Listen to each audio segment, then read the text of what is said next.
Ahí va, ¿eh? Ahí está. Hola, hola, Ecolovers, ¿cómo están? Yo soy Denise y este es un Ecomartes más de nuestros programas mensuales que luego nos saltamos algunos meses, pero eso es culpa de René. No te creas. Ay, ahora. ¿Cómo están? ¿Cómo están? Pues ya saben, este mes nos toca un tema súper padre y súper en tendencia con lo que está pasando aquí en México, bueno, y en el mundo, ¿no? Son se me fue, megaproyectos en México. Espérenme, déjenme aquí. Sí, los megaproyectos en México y qué podemos hacer nosotros como sociedad civil y como organizaciones de la sociedad civil. Sí, pues se me fue el Sí, rollo, ya me conocen. Y hoy nos acompaña Diana Lugo, que es una de nuestras ponentes de Comartes más antiguas, no estoy diciendo viejas, pero más antiguas, fue nuestras primeras ponentes que nos acompañó cuando empezamos este programita de Comartes, Ale y yo, y bueno, pues ahora en esta transformación que hemos tenido a lo largo de los años, ahora con René y Alfredo, pues nos acompaña otra vez y bueno, agradecemos un montón su participación. Hola, Dianita. Hola, muchas gracias. Qué bonito ver pasar los años, Sí, definitivamente. y seguimos en la misma y seguimos picando piedra y buscando de todas las maneras posibles hacer un impacto en el mundo. Y pues bueno, vamos a empezar este tema tan padrísimo. Vamos a empezar con Renecito.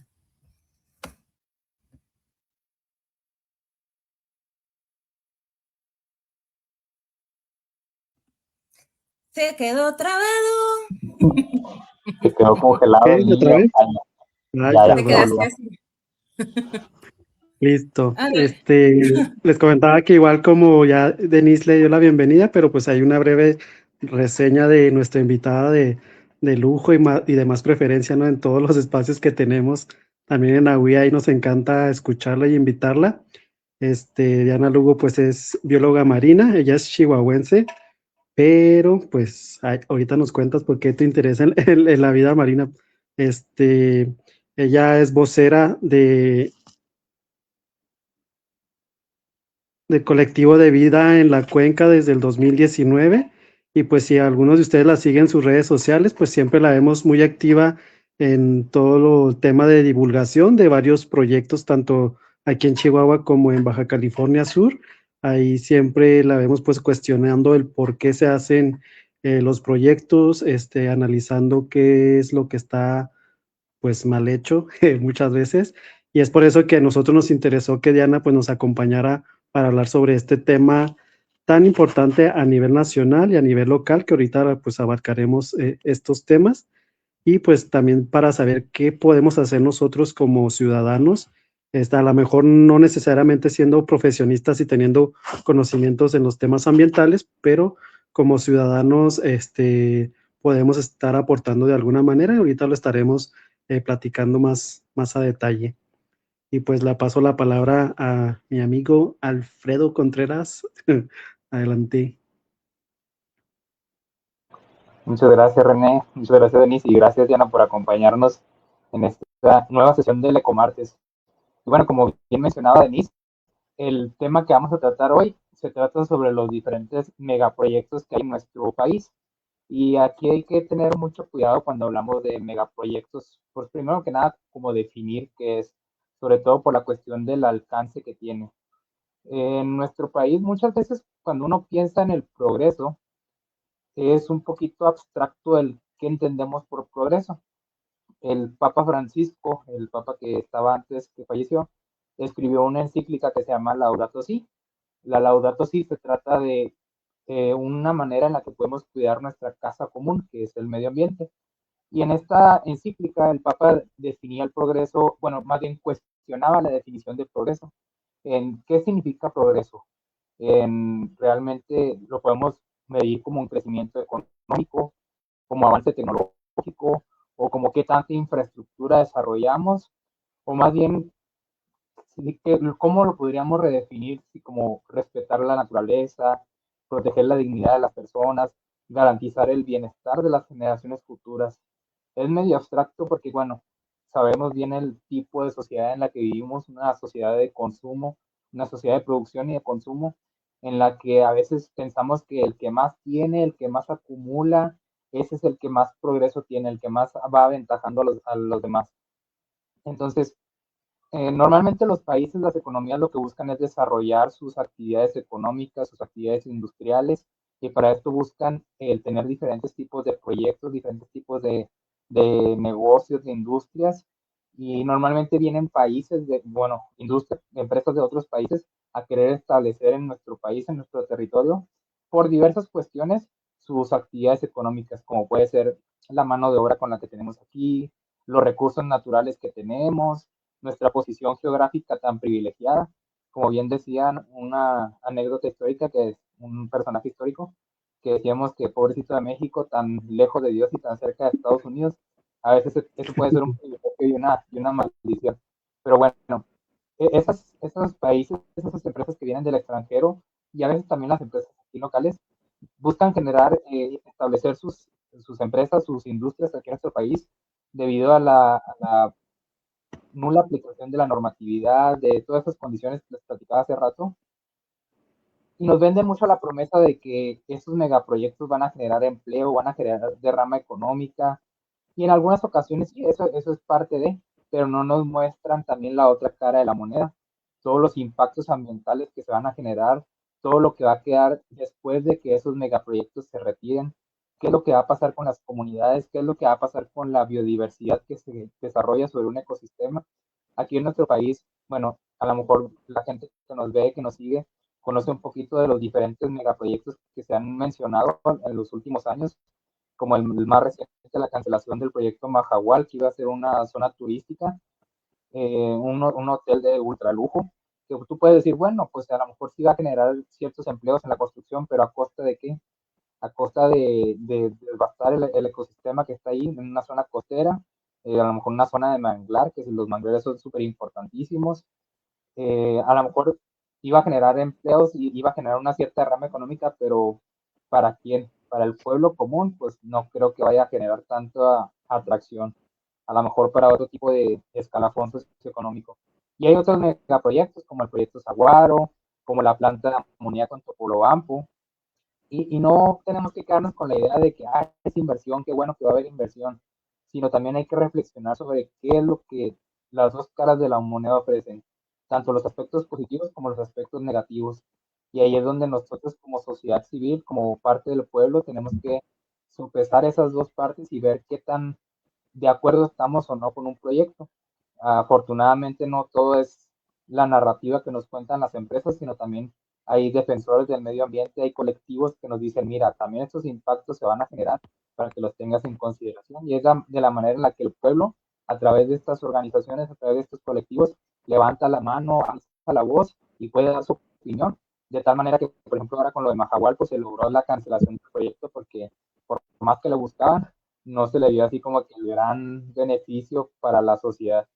Entonces, hoy Diana que nos acompaña nos va a platicar un poquito desde su experiencia en los colectivos, desde su experiencia ambiental, desde toda la revisión que hace de todos estos megaproyectos, qué es lo que ella considera que es la situación actual de nuestro país. Bueno, ya hablo mucho. Gracias, gracias. Te doy la palabra, Diana. Está para el micrófono.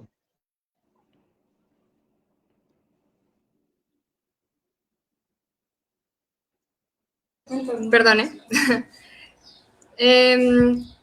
Híjole, pues de todo lo que acabas, o sea, todo lo que estás mencionando, Alfredo. Y bueno, perdón, primero gracias por otra vez por el espacio. Se me hace muy chido y lo quiero conectar con algo que vamos a ir hablando yo creo que alrededor de, a través de toda la reunión, que es el poder de la colectividad en todos estos temas, que es la base y al final es lo que ha dado las victorias, todas de las que podemos hablar o las que vamos a hablar a lo largo de la llamada, siempre van a encontrar como este común denominador que es la fuerza y el poder que el tejer una comunidad organizada da, ¿no? Para estas luchas. Y entonces con lo que quería partir era pues el agradecimiento otra vez al espacio y recordar que pues cuando empezamos, o sea, bueno, cuando yo conocí recién a Denise y a Ale, un saludo para Ale, conformaba apenas Viernes por el Futuro de Chihuahua, y justo Ale y justo Viernes por el Futuro de Chihuahua se gestó allá en Canimi, ¿no? Como te acordarás, Denise, ahí en la tienda, y es algo que fuimos guardando como un colectivo de personas súper jóvenes, o sea, éramos estudiantes de bachilleres todavía en ese momento, y hasta hace bien poquito fue que cambiamos el nombre de Viernes por el Futuro a Vida en la Cuenca, porque pues fue un colectivo que se mantuvo con los mismos integrantes.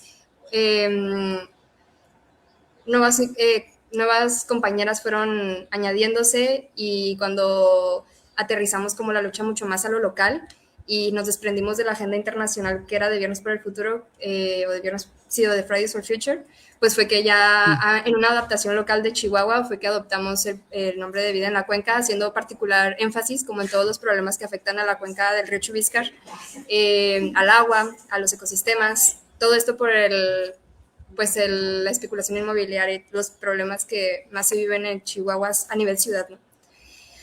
Y pues ya dicho esto, quería como retomar un poco lo que estabas mencionando sobre la lógica capitalista de lo que significa el progreso para nuestra sociedad, ¿no?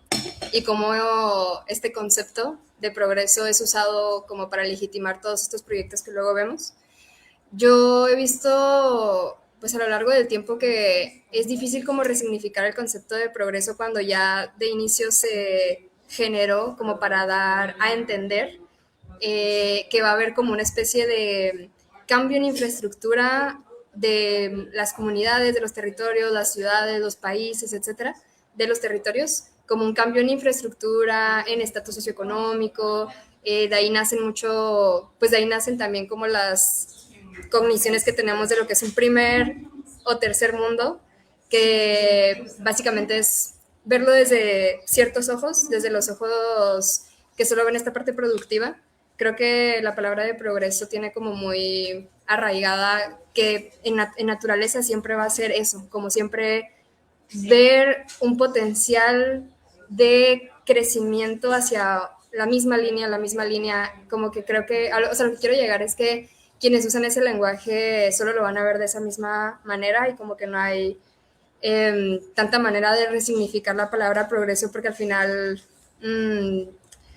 la naturaleza siempre va a ser esa, como que siempre van a ser como sus planes de, básicamente lo que es crecer no significa lo mismo para un estrato social que para otro, ¿no? Para un gremio que para otro, porque hay quienes todavía, pues muchas personas pueden pensar que una ciudad, una comunidad, algún estado en México tiene una mala calidad de vida solamente porque no tiene infraestructura o empresas grandes, ¿no? Industrias grandes, porque no tiene como parques industriales, o porque no tiene X nivel de autopistas, o X nivel de empresas funcionando, o X nivel de infraestructura, cuando pues en realidad ese tipo de cosas no se les preguntan directamente a las comunidades, o sea, no se les pregunta en qué ellos basan su calidad de vida, si lo basan en tener tiempo con sus familias, o en tener tiempo lúdico en sus días, en tener sus 3 comidas diarias, en lo que sea. Ese tipo de cosas como que no entran en las estadísticas del INEGI o en las estadísticas que determinan qué es una calidad de vida, ¿no? Entonces, ese es un poco, pienso que está bien como debatir cuál es el entendimiento del progreso que tenemos, porque eso siempre está como atravesando todas las concepciones que tenemos de estos proyectos, y al menos a mí me ha cambiado mucho la perspectiva de manera muy reciente, debería de decir, el saber que no hay una manera de concebir al progreso como algo bueno, o sea, no es como una manera de resignificarlo, siempre va a estar hablado desde los mismos círculos, y siempre va a estar pensado de las mismas formas y dirigido hacia los mismos lados, y siempre con la misma lógica extractivista, siempre la misma lógica productiva, siempre la misma lógica como de acumulación, de hacer dinero, etcétera, dejando pues muchísimas cosas fuera. Me gustaría a lo mejor partir con eso o introducir con esas ideas.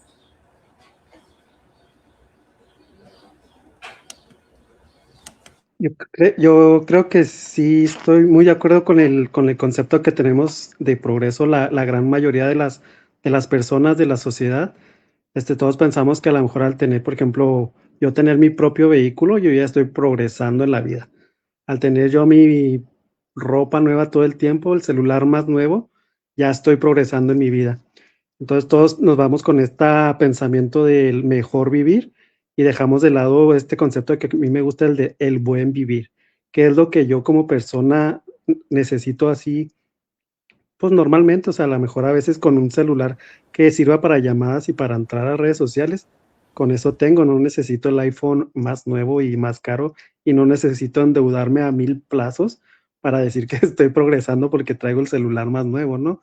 Entonces, sí creo que la mayoría de las personas tenemos muy arraigado el concepto de progreso del que al yo tener más, soy mejor y estoy más desarrollado como persona, ¿no?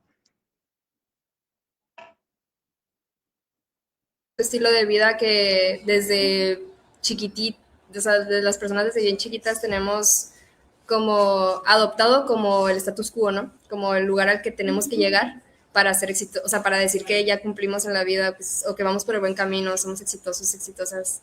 Y ya de ahí, cosa como que creo que también, pues el capital y el Estado va, pues también como surfeando eso para hacernos, pues, absorber luego cuando vienen estos proyectos la típica de la derrama económica o la típica carta de, pues justo del progreso, del desarrollo, y luego vienen estos comentarios clásicos, ¿no? De cuando las personas organizadas luego se contraponen a estos proyectos, es que estás en contra del desarrollo, estás en contra del progreso, Quiero quieres que ser aquí de plano no pobre. haya dinero, o lo estás hablando desde tu privilegio y por eso no entiendes el que otras personas van a depender de esto. Son como muchas trampas y narrativas que creo que desde eso, o sea, desde lo narrativo es bien importante de construirlo. Eso me parece clave. Y dentro de los colectivos luego, o bueno, al menos acá en el colectivo, sí creo que le ponemos mucho énfasis en eso, en luego como ir desaprendiendo nosotras mismas todo el tiempo, o sea, todo el tiempo cuestionarnos, autocuestionarnos y siempre estar aprendiendo de otras compañeras en otros lugares del país que luego nos ponen a replantearnos muchas narrativas bien interiorizadas nuestras y desde eso narrativo todo cambia, o sea, realmente cada acción que hacemos pues va cambiando, o sea, no sé, en 2023 estábamos pues todavía como abanderando que existe un nuevo relleno sanitario en Chihuahua y digo, ahorita no diría que no haya uno, pero ahora lo hablamos desde un sentido de que, bueno, o sea, es debatible que haya uno nuevo, claro que se necesita en sentido de que el actual ya pues ya está rebasado hace muchos años, ya está en cifras rojas, pero ¿dónde quedó la crítica, por ejemplo, a las industrias, o sea, en el sentido de la producción? Ujú. Desde la parte de producir, obviamente luego consumir y obviamente luego desechar, pero la raíz del problema o dónde está pues esta crítica de que la iniciativa de Chihuahua sin plásticos sigue atorada en el Congreso del Estado, ¿no? Cuando la propuso Cooperación Ecológica desde el 2019, dónde está la regulación, o sea, muchas, como que ya cada vez vas más a la raíz y a la raíz y a la raíz. Y eso es lo chido, o sea, creo que eso es algo importante que podría poner como una de las primeras, pues no sé, como consejos de siempre estar intentando ver cada vez más abajo, ¿no? De ese iceberg. Y en lo narrativo, pues hay mucho de eso. Y es que desafortunadamente, como bien menciona René, esa narrativa está tan instaurada en nuestra conciencia que después se ve reflejada en los representantes que tenemos. Una gran desventaja que tenemos en este caso es que la democracia representativa realmente no representa tanto los intereses de la población, sino más bien los intereses económicos, los intereses políticos o de otras personas ajenas a lo que la población realmente quiere. Y precisamente en este tipo de situaciones como son la instauración de megaproyectos en sitios que a lo mejor, bueno, no siempre va, pero a lo mejor tienen bajo acceso a otras actividades, como el caso de Majahual, que decían, es que está en medio de la selva, ¿ahí qué van a hacer de qué va a vivir la gente en este caso? Bueno, pues a lo mejor ellos ya tienen un modus vivendi, tienen ciertas actividades económicas, tienen cierto nivel de organización social que les permite mantenerse a lo largo del tiempo. Por algo es que en el 2026 siguen existiendo comunidades en ese tipo de zonas rurales, de zonas de difícil acceso. Entonces, en este caso, los mecanismos de democracia representativa quizás no sean la respuesta ideal para que se desarrollen ese tipo de actividades, sino más bien una democracia participativa a través de los mecanismos de consulta pública, decir, a ver, sociedad, a ver, pueblo, mira, yo quiero establecer este proyecto aquí, ¿tú qué opinas sobre eso? Por ejemplo, me acuerdo de que en el 2020, que fue como 2020, más o menos 2019-2020, se canceló lo de la cervecera de Constellation Brands en Baja California, precisamente a través de un mecanismo de consulta pública donde el presidente Andrés Manuel propuso que se desarrollara una consulta en ese sitio y la población dijo que pues, no quería ese proyecto. Y yo en ese caso lo vi reflejado a la zona donde yo vivo, porque yo soy de Meoqui, y ahí pues nos pasó algo similar con Heineken. O sea, Heineken llegó y prometió que iba a generar muchos empleos y que todo bien bonito y que no sé qué tanto, y realmente fueron muy poquitos los empleos que generaron y la demanda hídrica que tiene ese tipo de empresas pues es muy muy grande, y más con la situación actual de nuestro estado, que pues hemos tenido épocas de sequías prolongadas, no ha habido una recuperación de los ciclos agrícolas como debería de haber. Entonces todo ese tipo de situaciones nos van impactando de poquito en poquito y se van acumulando con otras situaciones.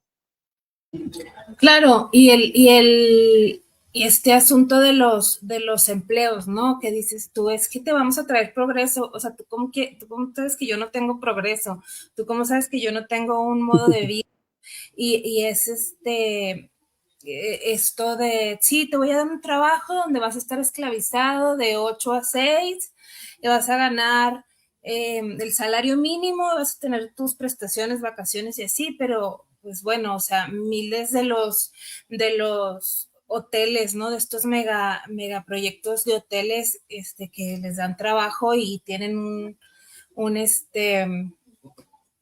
trabajar y no tienen vida, y antes ellos a lo mejor cultivaban la tierra y vivían de una manera digna, ¿no? O sea, y tenían tiempo libre y descansaban y estaban con su familia, y ahora con estos de trabajo y prometerles un trabajo y pues no, tengo muchas ideas en la cabeza, perdónenme, o sea, se me están metiendo así, y ya no sé qué decir de todo lo que tengo en la cabeza, pero sí, está bien complicado, ¿no? O sea, creo que aparte ahorita está el asunto de la corrupción, ¿no? No tanto es, bueno, sí, voy a hacer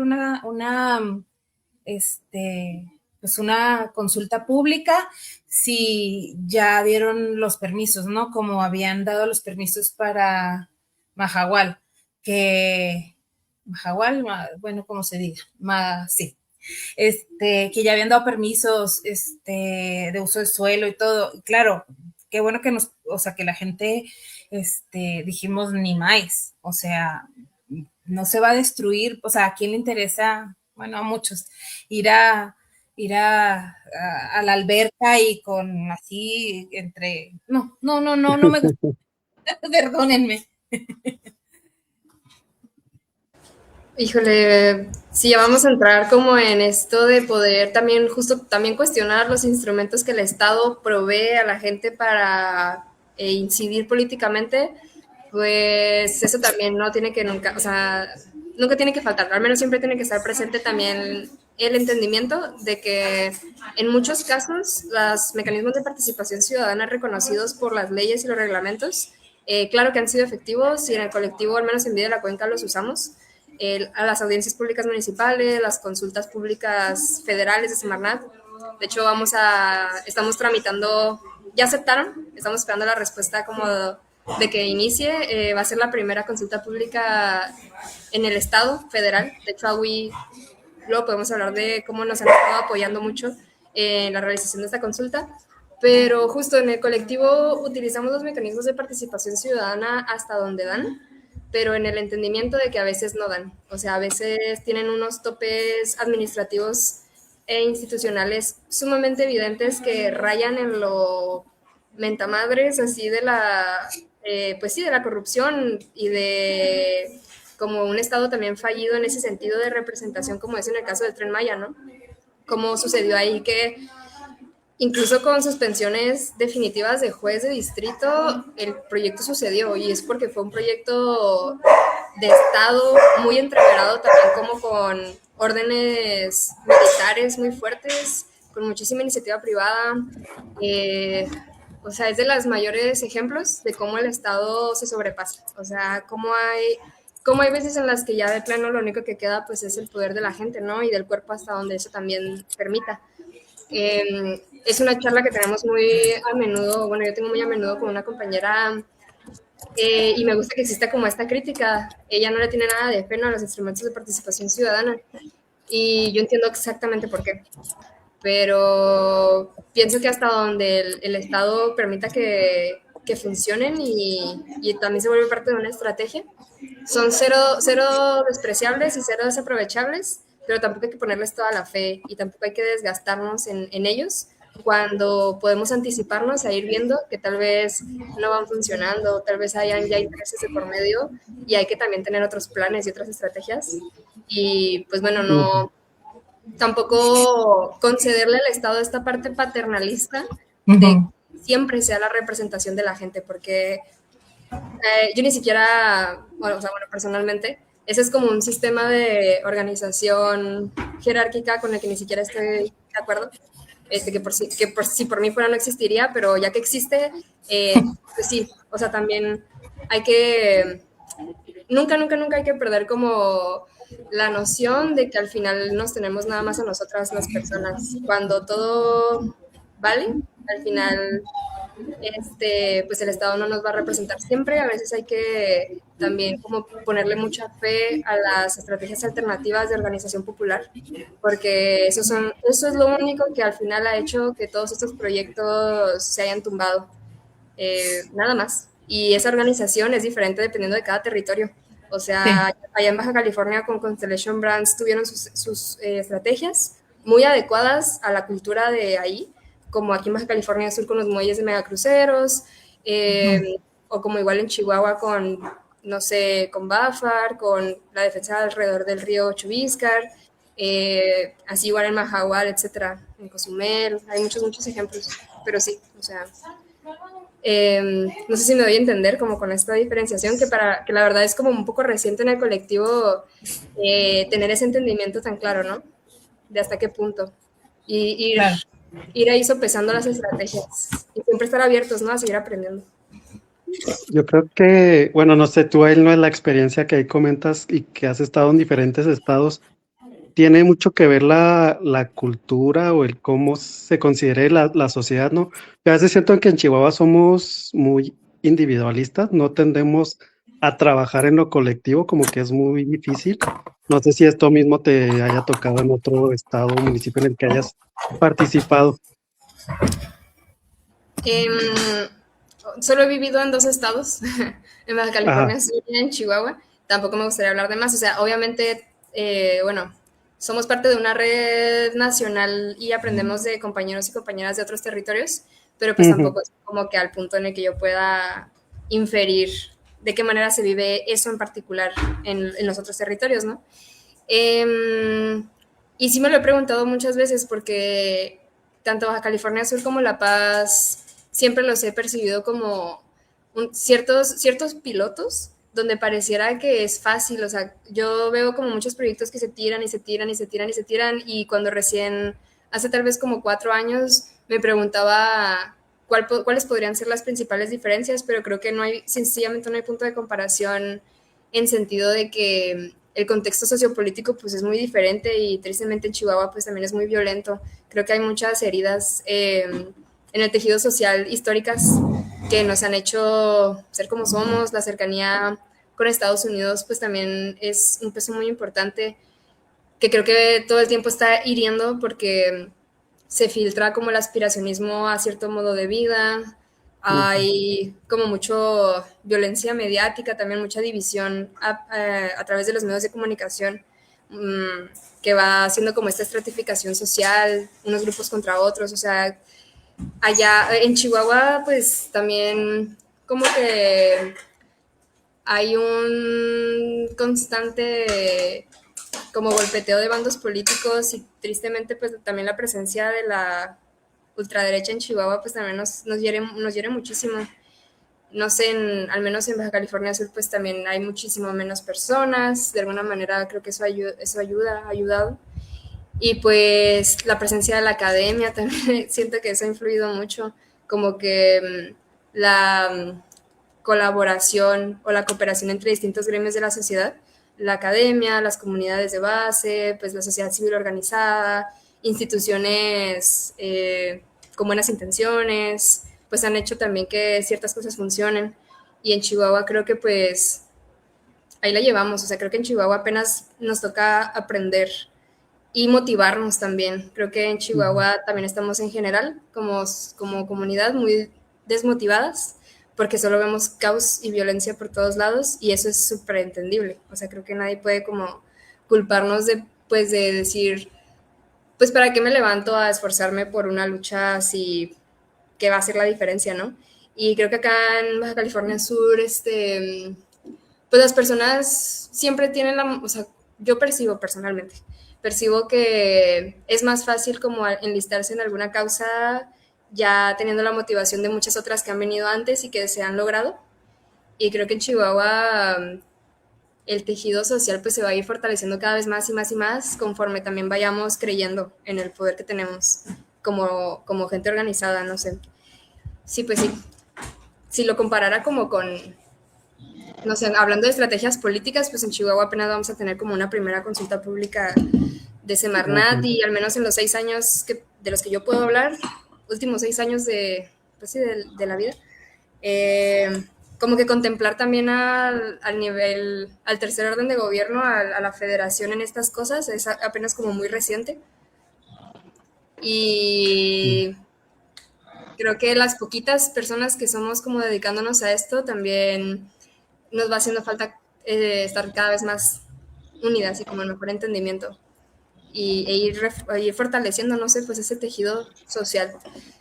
Sí, sí somos tal vez individualistas, o sea, individualistas y digo, la influencia, nuevamente, ¿no? Como que creo que la influencia fronteriza en muchos sentidos ha influido, pero yo sí creo que también la gente de Chihuahua es muy aguerrida y sí, sí, bueno, al menos no sé si lo vea desde mi círculo, pero sí creo que hay muchas ganas de hacer cosas y de involucrarse, solamente nos hace falta como estar más en comunicación para ir entendiendo de cómo ir haciendo estrategias entre todas. Que desafortunadamente aquí en Chihuahua, como bien menciona René y como menciona Diana, a las personas que están en el poder les gusta mantenernos polarizados y bueno, igual también en la federación, ¿verdad? Pero siempre hay como que este choque de dos diferentes visiones tan opuestas, es que yo no soy como estos, yo no soy como estos otros, hacen que la sociedad se fragmente demasiado y en Chihuahua lo vemos y lo hemos visto recientemente con las diferentes marchas que ha habido en otros temas, no necesariamente en la cuestión ambiental, sino en cuestiones sociales, que lo hemos visto últimamente, pero es muy importante como que hacer esta connotación de que la sociedad chihuahuense es muy compleja, es muy, eh, no sé si decirlo individualista, sino más bien polarizada, muy fragmentada a lo mejor. Y sí, desafortunadamente tenemos esa influencia gringa del consumo, del anteponerme a mí ante todos los demás, de que no hagamos una comunidad como tal, que a lo mejor en las zonas rurales de nuestro estado sí todavía se mantiene de alguna manera, pero en ya una cuestión más urbana, como aquí en la ciudad, pues sí, no lo notamos tanto. Y desafortunadamente, como también mencionaba Diana, esta cuestión de la violencia en nuestro estado, que lo vemos, bueno, yo he leído algunas notas de que inclusive en zonas de la sierra ya hay una crisis de desplazados muy grande, porque pues, hay proyectos mineros, hay otro tipo de proyectos industriales como aprovechamiento forestal, El aeropuerto. el aeropuerto de Krill, todo ese tipo de cosas que van desplazando a las comunidades originarias y que inclusive ya son cuestiones de grupos del crimen organizado, de que yo leí algunas notas de que estaban usando drones armados, drones explosivos para que generar estos desplazamientos de las comunidades. Entonces ya estamos escalando a situaciones un poquito más complejas, ya más difíciles de afrontar, a lo mejor ya no desde los, como bien mencionábamos, desde los mecanismos que el gobierno propone, y a lo mejor ya el activismo en cierta forma hasta se puede quedar corto, porque ya también enfrentarse a una situación de violencia tan extrema ya está generando otro tipo de dinámicas entre la sociedad y los diferentes grupos. Pues sí. Claro, y pues volviendo como a esta parte cultural, pues he escuchado a personas muy queridas, ¿no? Mencionar que pues desde esta concepción de que las personas desplazadas de la sierra que llegan a la ciudad, o bueno, es que lo que voy a decir es muy fuerte, ¿no? Pero en serio, personas pues de mi estima, se lo he escuchado decir que incluso, ¿no? Que a los pueblos originarios, pues su cultura de qué les sirve, en sentido de que las ven pues en una situación de precariedad increíble. Y dice, bueno, pues su cultura y sus tradiciones de qué les sirve si al final están pidiendo dinero en los semáforos, ¿no?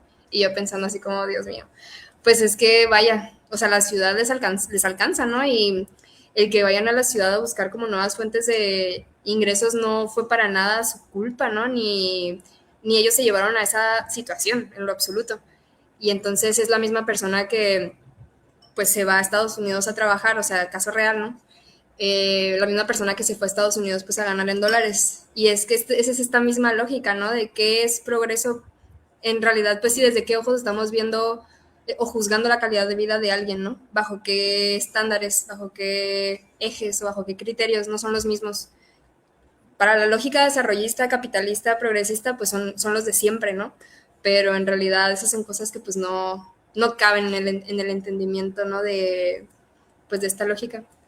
Y pues creo que sí, vamos a ir como desmenuzando un poco desde lo cultural, como en qué está anidado. Y de ahí se van desprendiendo muchísimas cosas.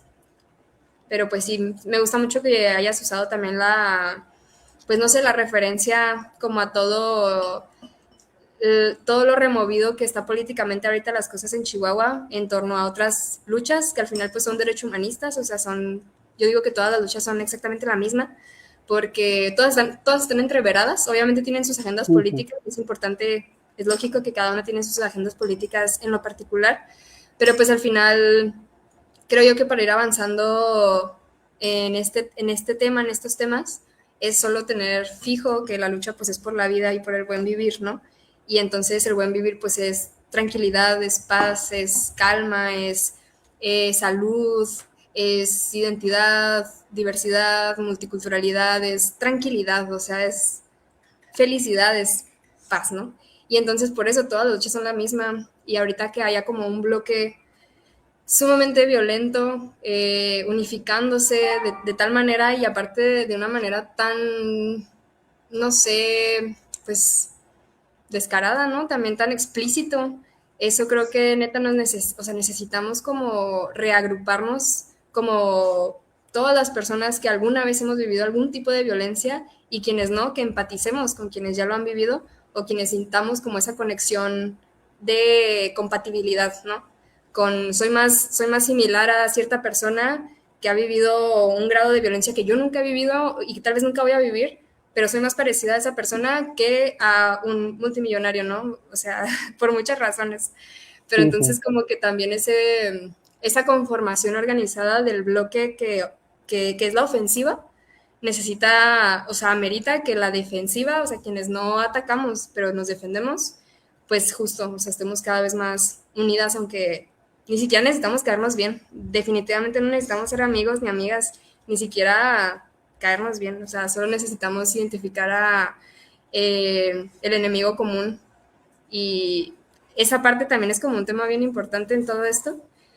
Lo difícil que es dejar las diferencias de lado, lo difícil que es dejar las enemistades y el ego y muchas cosas de lado, es un reto. Y es un reto que en las colectividades se vive todos los días y que actualmente nosotras vivimos. Y también es un tema. Es nuestra propia lucha interna, pero es vital. De ahí, o sea, si no superamos esas cosas, pues no sé, necesitamos hacerlo para seguir avanzando. Es que Diana, bueno, dale. Yo iba a sí, hacer una pregunta sobre Topolobampo. a final de cuentas, pues, todas las luchas socioambientales son luchas de clases. Que muchas veces las personas se alteran o se ponen locas con esto de que, es que le quieres echar la culpa a los ricos de todos, es que eres un envidioso, es que esto y lo otro. Pero pues a final de cuentas, como bien decían, a todos los poderes se les cuestiona, al poder político, a todo ese tipo de poderes, pero al poder económico, ¿quién lo cuestiona? ¿Cuándo le dice algo a ciertos empresarios que se aprovechan de las condiciones, que se aprovechan de la normatividad, que se aprovechan de las necesidades de los pueblos para poder establecer este tipo de proyectos? Entonces, es bien importante sí que exista esa transversalidad entre las diferentes luchas, porque a final de cuentas, pues somos comunidad, entonces no podemos vivir sin el otro, no podemos hacer todo nosotros, necesitamos de todas las profesiones, de todos los oficios, todos son igual de importantes para que la sociedad esté como está ahorita, bien o mal, pero todo es necesario. Entonces, pues sí, es como que importante hacer esa anotación. Así, Denis. Pues sí. Oye, a ver, Diana, platícanos, mira, o sea, ya lo de Mahahual, pues está parado. No sé si se canceló totalmente o si están revisándolo o si se paró, temporal o permanentemente. Pero lo de Topolobampo sigue, bueno, para los que no saben, este megaproyecto en Topolobampo, Sinaloa, busca convertir esta región en un polo petroquímico global, destacando la planta de amoníaco de gas y petroquímica de Occidente. Este megaproyecto se supone que es una inversión de 860 millones de dólares. Y el objetivo es producir 2.200 toneladas diarias de amoníaco para la fabricación de fertilizantes agrícolas. Entonces, yo lo que he visto es que bueno, no sé si toda, pero una gran parte de la población se ha manifestado cuando iban a entrar la maquinaria pues para la construcción, no dejaron entrar, entonces están muy bien organizados. Digo, ¿qué significa si sí se lleva a cabo? ¿Y qué significa, o sea, en cuestiones pues de salud, pues para el medio ambiente, no tanto la construcción como la producción del gas amoníaco? ¿Y qué significaría si no se hace? O sea, en cuestión, o sea, a lo mejor económica o no sé, a ver, platícanos. Particularmente en el caso de Topolobampo, definitivamente no estoy tan metida como muchas compañeras, pero sí conozco el proyecto desde hace más años, o sea, es decir, es un proyecto que ya venía entrando desde hace muchos más años. Me atrevo a decir, tal vez más de 5 aproximadamente, porque ya una persona, o sea, ya lo conocía. Y sé que antes ya se había echado para atrás y no necesariamente por cuestiones no puramente ambientales, sino que ya estaba incidiendo como en la zona de la bahía de Oguira, donde las comunidades ya lo habían rechazado antes, muchos años antes de que ahorita ya se hizo pues mucho más conocido, ¿no? Y digo que bueno, porque en realidad es un proyecto que lleva un rato intentando entrar, pero ahora ha tenido muchísimo más respaldo mediático y ha tenido como también muchísimas más alianzas y desde otros lados del país que han ayudado a mediatizar más también a través del arte, a través de estrategias comunicativas. Ahora pues la oposición está muchísimo más fuerte que antes y también pues hay más visibilización del caso. También porque pues o sea se quedó varada un rato, varado el proyecto y ahora está pues reingresando, ¿no? Intentando reingresar. Pero es cierto que la organización, bueno, yo sí percibo que la organización que hay ahora, por cómo se ve, pues sí es histórica en sentido de que hay más como, pues sí hay como un tejido muchísimo más fuerte y ahorita están paradas como las estructuras para la planta. El que se realice, pues pienso que tiene una implicación fuerte en un sentido ecosistémico que al mismo tiempo es de sustento. Es una región costera, es una región que ya tiene como medios de producción a escala local, como fuentes de ingresos, fuentes de trabajo, sobre todo para personas pescadoras. Consumo directo o también comercio, hablando de la pesca ribereña. Eso pues se ve también mucho en comunidades de Baja California Sur, ¿no? Un gran porcentaje del país depende directamente del mar. Entonces, el que se realice se implicaría como una modificación bien fuerte primeramente pues al relieve de la bahía y a la contaminación de las aguas, un cambio ecosistémico que es como en efecto cadena, donde un nivel trófico pues va afectando al otro y así, entonces en donde la modificación de ese ecosistema pues podría realmente afectar justamente pues a las actividades productivas que ya existen de los pescadores ribereños, ¿no? Y de muchas familias. Y el que no se realizara, pues pienso que pienso que las mismas personas pues ya están considerando eso, ¿no? De decir, así estamos bien, pues ese proyecto no va a traer como, justamente, ¿no? Como siempre responde pues a intereses superiores y a intereses particulares y privados. Además, pues es un proyecto fósil, otro proyecto, ¿no? De explotación de hidrocarburos, que pues ya es como, vamos a decir, obsoleto en los planes y en las lógicas de que estamos como intentando transicionar como de estos recursos, ¿no? Entre comillas, no renovables, pues digamos, a otras alternativas, pero pues más bien a bajarle como a la lógica de producción que tenemos y en realidad, ¿no?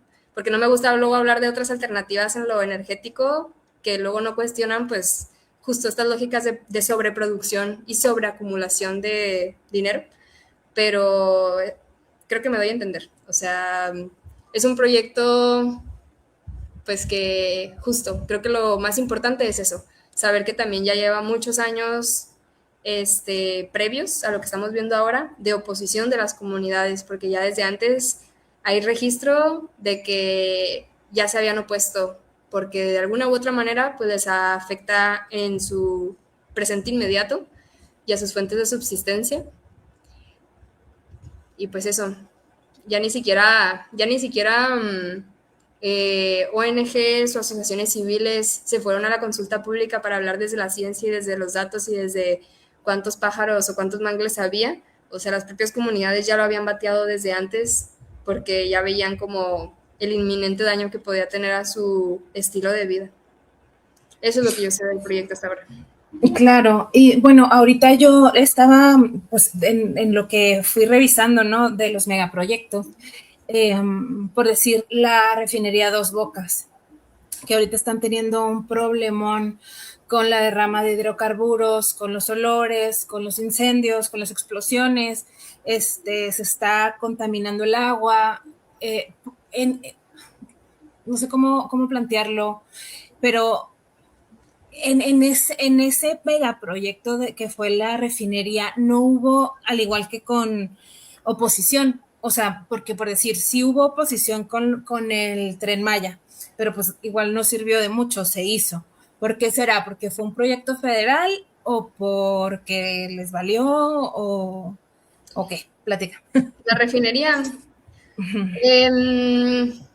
Yo tengo noción de que desde 2020 y un poco antes sí había oposición definitivamente a Dos Bocas, tan solo así como de manera o sea, muy superficial. Se menciona en uno de los capítulos del tema de la corriente del Golfo, que si mal no recuerdo se estrenó por ahí del 2020, más o menos 2021. Está en YouTube, acceso libre. Y desde entonces ya se venían hablando de los impactos y ya había como acercamientos a comunidades de ahí de la zona. Y eso pues yo pienso que era aún así somero, en sentido de que siempre hay muchísimo más de lo que alcanzamos a ver, ¿no? Siempre. No alcanza a veces el ojo mediático como para alcanzar a pues no sé, abarcar la concepción de toda una comunidad. Pero pues es que nunca sabemos con qué fuerzas entran los proyectos, también en el contexto socioeconómico, sociopolítico de las comunidades, no sabemos qué tantas herramientas hay, ¿no? Como para conformar esa respuesta comunitaria organizada. Siempre los casos son súper diversos, ¿no? Súper, súper diversos. Y pues ahorita lo que sí es que la refinería, ahora con el derrame y los incendios que hubieron hace no mucho tiempo, hace menos de un año, justo hay como ahora un bloque muy organizado de personas, sobre todo de madres de niños y niñas que están como en las primarias y en los kinderes cercanos a la zona, que hablan mucho como de los impactos que han visibilizado como a su salud y a su calidad de vida recientemente, o como más, ¿no? De las personas que viven pegadito a la refinería, muy, muy, muy, muy pegadas a la refinería como si fuera su patio. Y ahora hay mucho más registro pues, de esos testimonios y también nuevas estrategias. Es algo que la verdad, Conexiones Climáticas se ha documentado muy bien, pues es como una referencia que yo podría dar, como de un perfil público que se podría visitar como para ver los insumos ya mediáticos que se han podido hacer de registro. Seguro hay otros, ¿no? Obviamente, pero pues son las personas por quienes yo me he podido enterar mucho más y tener mejor conocimiento de esos casos, pero pues vaya que los hay. O sea, para responder exactamente a tu pregunta, pienso que no hay una sola respuesta, o sea, del Sí, claro. por qué no hubo tanta oposición en ese momento. Pienso que sí la hubo, tal vez no quedó tan registrada, tan documentada, y el por qué, pues la verdad es que ya depende de cada caso. Algo pudo haber sucedido en esa comunidad en ese momento. Es muy difícil saberlo, la verdad. Yo creo que les valemos madre. O sea, Es bastante complejo, por ejemplo, en este caso con lo de las redes sociales. Las redes sociales son una herramienta para que podamos llegar más lejos, para que más gente comparta la información, conozca la información, pero pues desafortunadamente es un arma de doble filo.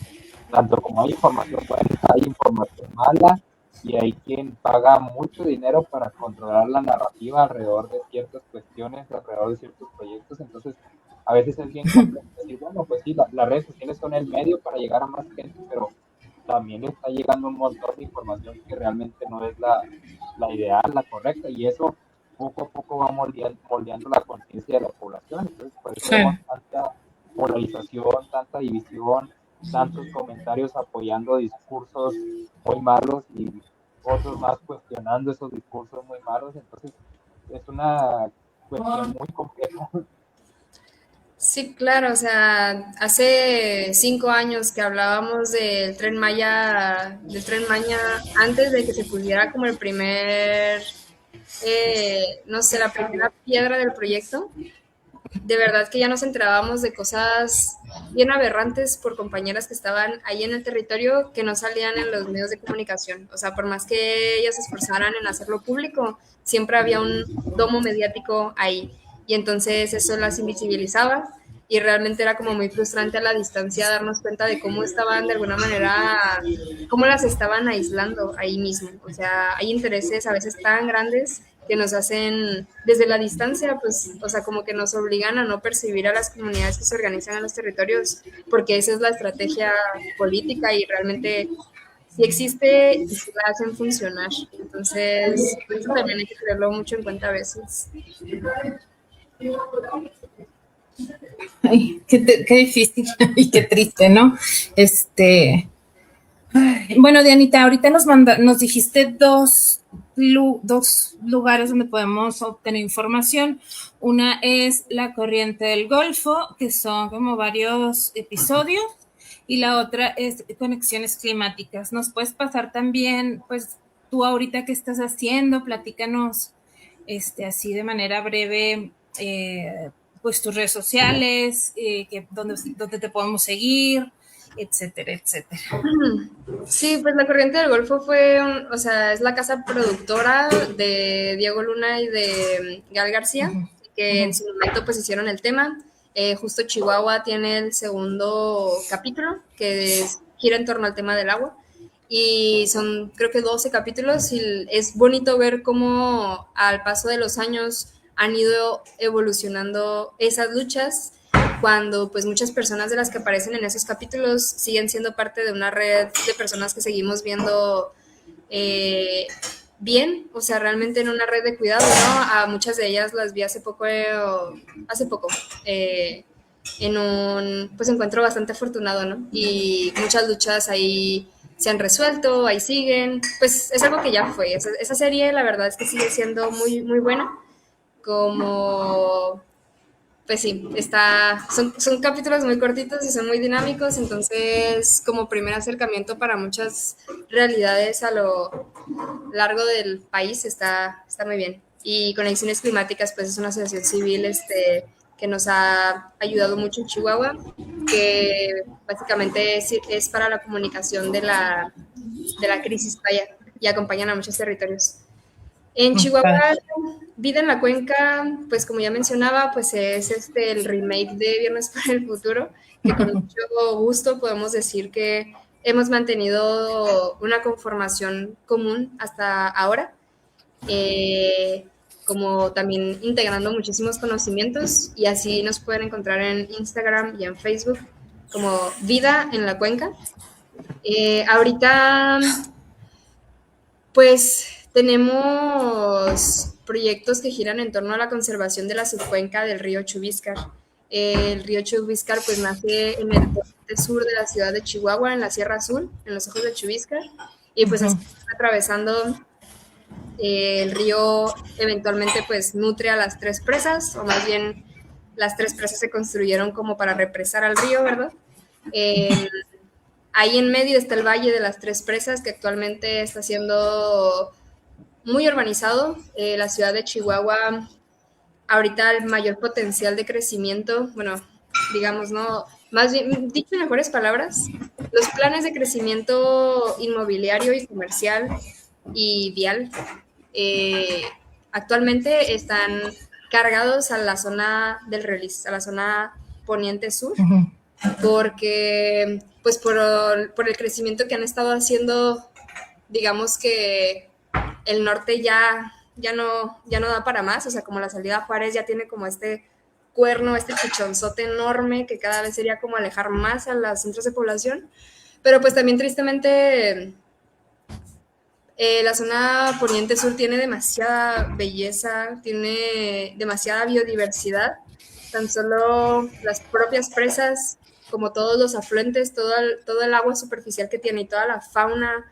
registrada, mamíferos grandes que se han registrado allí, como que toda esta naturaleza la industria inmobiliaria la ha usado como una tarjeta de plusvalía y de mercadotecnia, entonces por eso está muy cargada para allá como el crecimiento inmobiliario de tipo fraccionamientos privados, y eso es algo con lo que pues hemos estado trabajando en el colectivo, en sentido de que muchos de estos fraccionamientos no cuentan con estudios de impacto ambiental, no someten a muchos procesos legales pues sus proyectos. El propio municipio pues también se pasa como un orden lógico, bueno, un orden legal, en donde tiene que consultar a la federación para realizar los cambios de uso de suelo. Ese es un trabajo que desde el colectivo ya hemos profundizado muchísimo en audiencias públicas, en el cabildo, en el propio cabildo, así en frente del presidente, de los regidores. Estamos como reflexionando mucho eso, como los cambios de uso de suelo que se hacen ilegalmente o siguiendo lógicas injustificadas, como una necesidad de vivienda, como la propia escasez de recursos que ya tenemos, como la propia escasez de agua, etcétera. Y pues eso, ahorita Vida en la Cuenca está muy cargado como a la conservación de toda la subcuenca del río Chubíscar, partiendo de lo inmobiliario, partiendo también de las concesiones de agua que existen para usos agrícolas, para nuevos complejos inmobiliarios. Tenemos abierta una consulta pública, bueno, más bien que pronto vamos a abrir, y se nos va a hacer súper importante que las personas estén atentas para que participen en ella, nada más con su propia firma. Es una consulta pública de Semarnat, es la primera que va a haber en el estado en la historia. Entonces esperemos que salga muy bien y va a ser en torno pues justo a un proyecto que trata de extraer mucha agua de esa zona para poderle dar entrada a nuevos fraccionamientos y comercios. Y tenemos actividades muy chidas que van mucho en torno al arte, mucho va en torno al arte este año y nos hace muy felices. Mucho va en torno a caminar el río, a hacer actividades como de compartición de ideas, de compartición de información, y nos encanta que siempre vayan nuevas personas. El río Chubiscar pues llega hasta Aldama, donde se junta con el Conchos, y ahí es en donde está, pues ahí cerca está San Diego de Alcalá, que también es todo un tema, y el tema de la sequía. El Conchos eventualmente se une al Bravo y el Bravo al al Golfo de México. Entonces, también la visibilización de la importancia que tiene nuestro río Chubiscar en la ciudad es parte del trabajo que estamos teniendo actualmente. Y qué chido. Sí, claro. Sigan a Dianita, sigan a Diana en sus redes personales también, que hace muchas cosas muy padres. Y aquí está, Ale nos puso el link del Instagram de Vida en la Cuenca. Saludos, también, Ale. Le mandamos un saludo a Ale y a la doctora Leonor Cortés, que siempre nos comenta y siempre nos ve. Nos faltan sus comentarios y sus likes, muchachos, por favor, para que todos estos videos y toda esta información llegue más lejos. Dianita, gracias por... Es que cada vez que abres la boca yo digo, ay, qué bonito habla. Me encanta que regreses con nosotros a este espacio que siempre tienes abierto para cualquier cosa que quieran visualizar, socializar, y ahí estaremos pendientes de la consulta pública. Por favor, cuando ya pasan los datos para publicarlos, tanto de parte de Agüí y de parte de Canimico Tienda. Qué bonito hablas. Ay, muchas gracias por el espacio. Gracias a Agüí por ayudarnos con la interpretación de la información para la consulta pública. Ya lo hablaba con la doctora Leonor, en serio, es algo que nosotras teníamos miedo de que no hubiera participación. La parte más difícil ya fue, que es esta, de la interpretación de la información técnica, porque el fortalecimiento entre la academia y la sociedad civil organizada en Chihuahua todavía está ahí latente, pero yo de verdad, y bueno, mis compañeras y yo tenemos muchísima motivación en que va creciendo y es súper importante. Entonces, esa parte ya nos ayudaron muchísimo, y ya la que sigue ya nos toca a nosotras, ya es la parte de la difusión. Y pues gracias, Denise, por ofrecer la plataforma que ustedes tienen para ayudar en eso, que ya espero que ya pronto podamos. Ya no solo depende de la Semarnat. Así que... Ay. Bueno. Falta que conteste la pregunta de René, de cómo un chihuahuense terminó estudiando biología marina. Ándale. Híjole, pues es que ya tenía mucho vínculo con esta ciudad por mi padre. Ya era la ciudad favorita de los dos por amistades muy entrañables que ellos tenían. Entonces ya había venido de niña y tal. Yo siempre quise estudiar biología, o sea, estaba buscando biología en otras universidades porque tristemente en Chihuahua ciudad no hay. La más cercana pues es en Juárez, justo mi hermano estudió allá en Juárez, pero como que de pronto, no sé, creo que por sugerencia de mi mamá fue como de que bueno, ¿y por qué Baja California Sur no? Y dije yo, pero Marina, y me lo puse a replantearme y creo que me esforcé mucho por encontrarlo en sentido lógico, que en su momento era mucho cargado al clima. El océano, los océanos son el termostato del planeta, absorben el 80% del dióxido de carbono de nuestra atmósfera y absorben el 50%, perdón, la mitad, y nos regresan el 80% del oxígeno.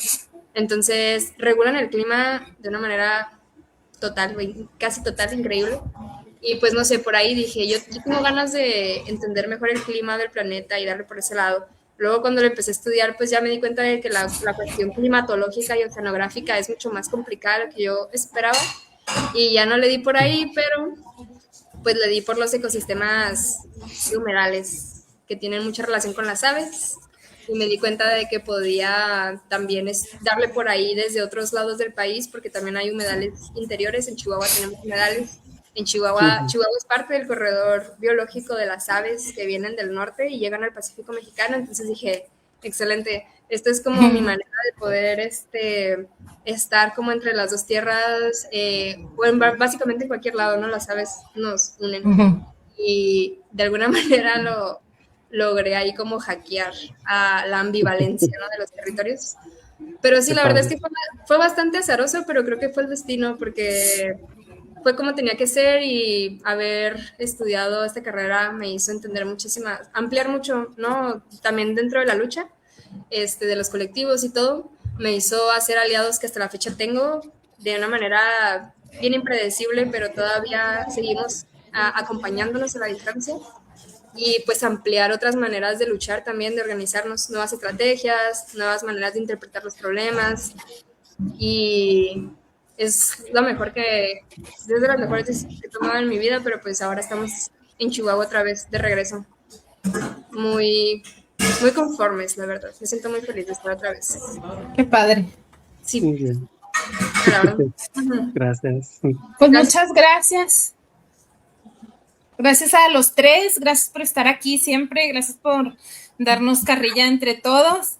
Yo sé que a veces las cosas diarias, las ocupaciones, el trabajo y todo nos puede agobiar, pero aquí estamos al menos una vez al mes. Quisiéramos poder estar más, pero a veces no se puede. Los queremos un montón, a los que siempre nos siguen, a todos los ecolovers, a todos la comunidad de Agüí, a Alfredito, a Jesús, hola Jesús, a Diana, gracias por estar otra vez. Y pues bueno, ¿qué les digo? Acuérdense que nosotros, para que esto llegue a más personas, necesitamos sus likes, sus comentarios y su follow, su seguir página. Acuérdense que este video, como es en vivo, se borra al mes, pero nosotros estamos subiendo constantemente los videos a YouTube. Están medio rebrujados porque alguien dijo que les iba a poner una mano y no lo ha hecho. No sé quién habrá sido. Pero bueno, ahí están. También tenemos ahí como un poco de ganas de volverlos a subir al Facebook, ya que no sean en vivo, que sean videos, pero bueno, ahí vamos. Muchas gracias, Diana, muchas gracias a todo tu colectivo y a ti personalmente por todo lo que hacen. Y pues gracias. ¿Alguien más tiene algo que decir, chicos? ¿Anuncios parroquiales, Renecito? No, ahora no tengo anuncios parroquiales, andamos ahí un poco de vacaciones la mayoría, malamente, pero sí recordar que pues la defensa del medio ambiente pues nos ayuda a defender los demás derechos, a una buena salud, a la vivienda, a la movilidad. Entonces esto nos da para hablar muchos temas más. Esperemos pues vernos en otra ocasión, porque la movilidad y el proyecto del Poniente 5 pues tiene mucho que ver. Me quedé con esa idea porque por ahí vi un comentario que decían que no tiene nada que ver, pero aquí lo dejo de una vez para el tema del siguiente Ecomar. Todo que ver. Invítenos a hablar otra vez, pero sí, más claro que sí. también. Oigan, y les voy a dar un mensajito. No marchen con banderas de Palestina, Marchen con banderas de Palestina, no de Israel, por favor. Surreal. Hay que defender las verdaderas libertades y bueno, pues todo entra en esto, ¿no? Libertad de culto, libertad de pensamiento y defender pues nuestra tierra y nuestro medio ambiente. Los quiero, muchachos. Los quiero mucho, Ecolovers. Gracias y nos vemos el próximo mes. Bye.